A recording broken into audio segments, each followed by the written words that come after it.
ची मोठी बातमी आहे, कारण ठाकरेंचे आमदार कैलास पाटील हे ऑपरेशन टायगरचा दुसरा भाग असं सरनाईकांनी म्हटलंय। धाराशिवचे पालकमंत्री प्रताप सरनाईक यांचा मोठा दावा आहे। तर तुळजापूरमध्ये बसवलेल्या सीसीटीव्हीद्वारे कैलास पाटील यांच्यावर नजर ठेवणार असल्याचा मिश्किल टोला सरनाईकांनी लगावलेला आहे। तर गंभीर प्रश्नांवरून लक्ष वळवण्यासाठी टिंगल टवाळी या ठिकाणी सुरू आहे असं म्हणत कैलास पाटील यांनी मंत्री सरनाईकांवर पलटवार केलेला आहे।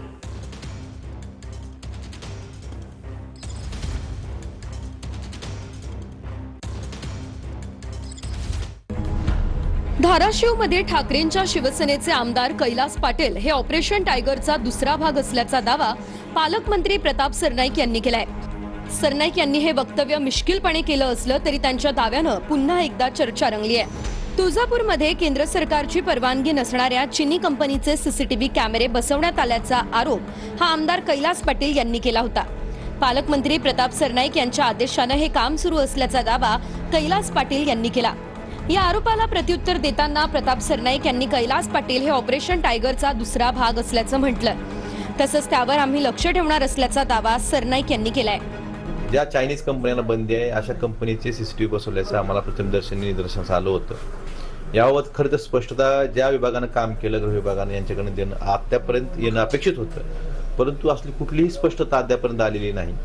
हा भावनेचा तुळजाभवानी मंदिराच्या सुरक्षेचा प्रश्न असताना देखील आज या ठिकाणी त्या सीसीटीव्हीचं उद्घाटन करायचा सुपस्कार पार पडला जातोय। कैलास पाटील विरोधी पक्षाचे ऑपरेशन टायगरचे दुसरे सदस्य असल्या कारणानं ते आता काही ना काही प्रसिद्धीच्या झोतासाठी असे आरोप प्रत्यारोप करतच राहतील। कैलास पाटील कुठे जातात, काय करतात, किती वाजता घरी जातात, किती वाजता तुळजापूरला येतात, याची सगळी माहिती सुद्धा त्या सीसीटीव्हीच्या कॅमेऱ्याच्या माध्यमातून आम्हाला मिळणार, जेणेकरून आम्हाला आमचं ऑपरेशन टायगर सोपं होईल। सकाळ दुपार पाटील कुठे जातात, माझ्यावर कुठे सर्व्हिलन्स ठेवायचे ठेवा। त्यांच्या परिवहन विभागाकडे एक तसली गाडी असते, त्याला कॅमेरे असतात, ती गाडी काय माझ्या मागे राहू द्या, काही अडचण नाही मला। पण काही गोष्टी मी बोलत नाही, आता योग्य वेळेवर बोलेन। त्या गोष्टीला तुळजाभवानीच्या सुरक्षेला जर तुम्ही टिंगल टावळीत घेत असाल, त्याला चायनीज जॅपनीज असं म्हणून काहीतरी तुम्ही तो विषय दुसरीकडे डायव्हर्ट करण्याचा प्रयत्न करत असाल ऑपरेशन टायगरच्या बाबतीत, हे अत्यंत दुर्दैवी आहे। या सीसीटीव्हीच्या बाबतीत जी वस्तुस्थिती आहे,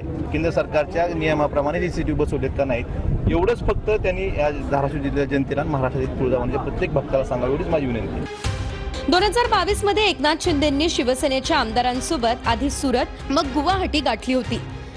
या शिवसेना आमदारांमधून नितीन देशमुख आणि कैलास पाटील हे सुरतला पोहोचायच्या आधीच माघारी फिरले होते। त्यावेळी त्यांच्या निष्ठेची जोरदार चर्चा झाली। 2024च्या निवडणुकीत ते पुन्हा आमदार म्हणून निवडून आले। मात्र काही दिवसांपूर्वीच कैलास पाटील यांचे मित्र आणि धाराशिवचे खासदार ओमराजे निंबाळकर शिंदेंच्या ताफ्यात दाखल झाले। फक्त मतदारसंघाच्या विकासासाठी आपण हे पाऊल उचलल्याचं ओमराजेंनी सांगितलं। आता ओमराजेंचे मित्र कैलास पाटील यांच्या बाबत सरनाईकांनी ऑपरेशन टायगरचं वक्तव्य केलं, त्यामुळे पुन्हा एकदा चर्चा रंगली आहे।